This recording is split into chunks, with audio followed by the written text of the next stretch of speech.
La Réunion, alors j'y suis venu il y a tout juste 20 ans, voilà, donc ça remonte déjà à quelques temps. C'était en villégiature avec des collègues également réunionnais, puisque quand j'étais dans le Val d'Oise, j'avais pas mal de collègues sapeurs-pompiers réunionnais qui m'avaient largement incité à venir sur l'île. Et donc, évidemment, j'imaginais pas à l'époque que je reviendrais 20 ans plus tard en tant que directeur départemental, mais c'est évidemment une grande fierté et un grand honneur. Alors déjà, première chose, la Réunion en termes de risque, premièrement, un département évidemment à haut risque et à haute intensité d'un point de vue des risques naturels. L'histoire très récente l'a prouvé, le feu du Maïdo notamment, le risque volcanique, donc les risques naturels qui sont extrêmement présents.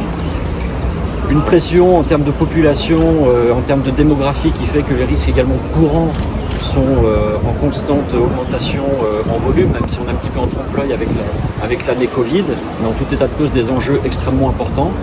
Et bien évidemment le caractère insulaire qui ne m'a pas échappé, et puis la différence de la métropole, le fait qu'on n'est pas tout seul, mais en tout état de cause, tout ce qui est dispositif de renforts nationaux, voilà, ça peut prendre du temps lorsqu'on a un dispositif de sécurité à mettre en place. Et puis pour le reste, le SDIS, c'est un établissement public qui est, j'ai envie de dire, dans une logique d'amélioration continue.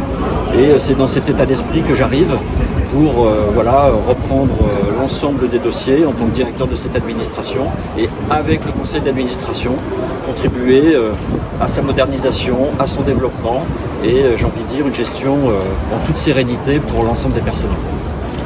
Alors moi, si vous voulez, déjà je pars du principe que je n'ai aucun a priori.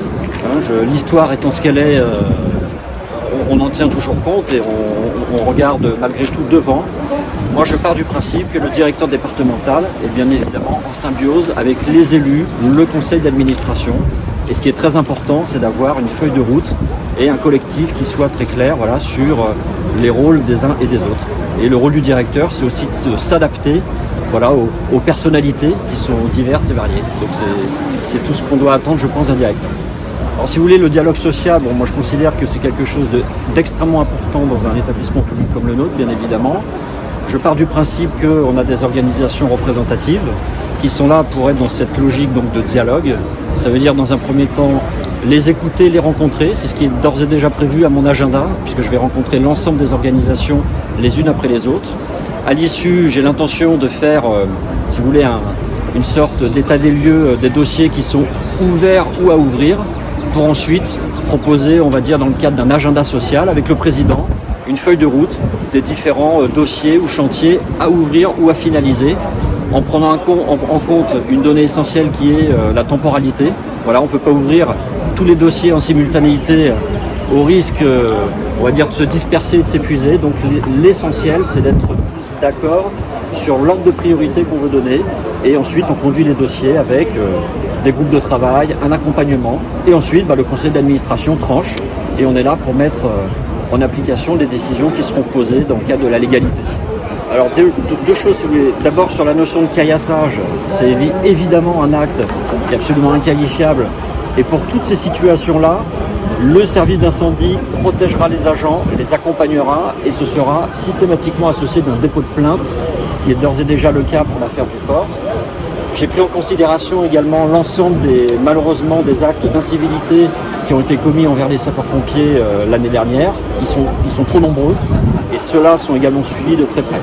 Après, sur les moyens, le rôle du directeur quand il arrive, c'est évidemment de faire un état des lieux, de faire une reconnaissance globale. Et donc j'ai besoin d'un peu de temps pour me faire une idée de l'état des engins, l'état des matériels. Et ensuite, il faut s'inscrire dans une logique de plan pluriannuel, évidemment avec à la clé l'incidence budgétaire qu'il peut y avoir. Et il faut accompagner ces plans. Et j'ai envie de dire que c'est la même chose pour les casernements, puisque c'est pas le tout d'avoir des engins, il faut aussi avoir des casernements qui permettent de travailler dans des bonnes conditions, dans de bonnes qualités. Et c'est tout aussi valable pour les personnels qui ne portent pas la tenue, mais qui sont essentiels de notre organisation et qu'on ne voit pas, et qui sont les personnels administratifs et techniques, et qui œuvrent dans les services, dans les groupements, et qui sont aussi la cheville ouvrière du SDIS.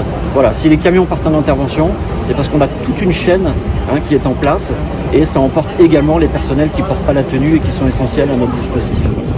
Merci beaucoup, M. Lannier. Merci beaucoup.